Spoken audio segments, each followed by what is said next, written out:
ગુજરાતમાં 7 મેના રોજ યોજાનારી લોકસભાની ચૂંટણીમાં હજુ પ્રચાર પ્રસારનો ધમધમાટ જોવા મળતો નથી.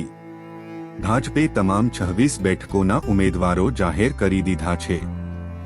કોંગ્રેસના હજુ 7 બેઠકોના ઉમેદવારો જાહેર કરવાના બાકી છે. હાલ ઉમેદવારો પોતપોતાની રીતે ગ્રુપ મીટિંગો અને લોક સંપર્ક કરીને પ્રચાર કરી રહ્યા છે. પણ એકાદ સપ્તાહ બાદ પ્રચારનો ધમધમાટ જોવા મળશે. ભાજપના પ્રચાર માટે વડાપ્રધાન નરેન્દ્ર મોદીની 10 થી 12 જેટલી સભાઓ અને રેલીઓ યોજાશે, જેમાં જે વિસ્તારમાં વિરોધ જોવા મળી રહ્યો છે એવા વિસ્તારોમાં મોદીની સભા અને રેલીઓ યોજાશે. જો કે હજુ વડાપ્રધાન મોદી પ્રચાર માટે ગુજરાતમાં ક્યારે આવશે તેનો સત્તાવાર કાર્યક્રમ જાહેર થયો નથી, પણ 2 કે 3 તબક્કામાં મોદીનો પ્રચાર માટેનો કાર્યક્રમ ગોઠવાશે.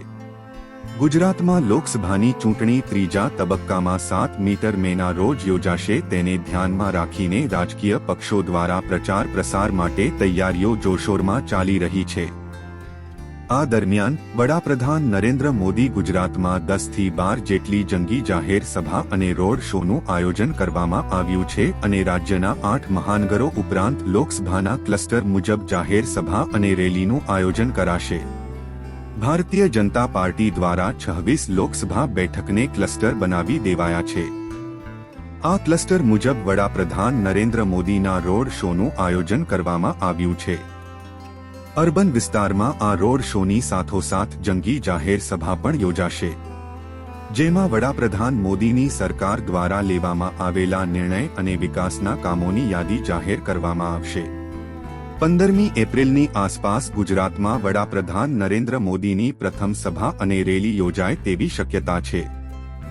સૂત્રોના જણાવ્યા મુજબ ભારતીય જનતા પાર્ટી દ્વારા સ્ટાર પ્રચારકોની યાદી તૈયાર કરવામાં આવી છે, જેમાં વડાપ્રધાન નરેન્દ્ર મોદી, અમિત શાહ, પાર્ટીના અધ્યક્ષ જે.પી. નડ્ડા, સંરક્ષણ પ્રધાન રાજનાથસિંહ, નીતિન ગડકરી, ઉત્તર પ્રદેશના મુખ્યમંત્રી યોગી આદિત્યનાથનો સમાવેશ કરવામાં આવ્યો છે.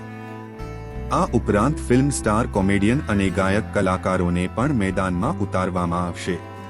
આ સાથે જ ધારાસભ્યો, પૂર્વ મુખ્યપ્રધાન, પૂર્વ મંત્રી અને પૂર્વ સાંસદોને પણ પ્રચાર માટે મેદાનમાં ઉતારવામાં આવશે. વડાપ્રધાન મોદીના પ્રચાર માટે એવા જિલ્લાઓ પર વધુ ફોકસ કરવામાં આવી શકે છે જ્યાં ભાજપમાં આંતરિક કકળાટ અને વિરોધ જોવા મળી રહ્યો છે.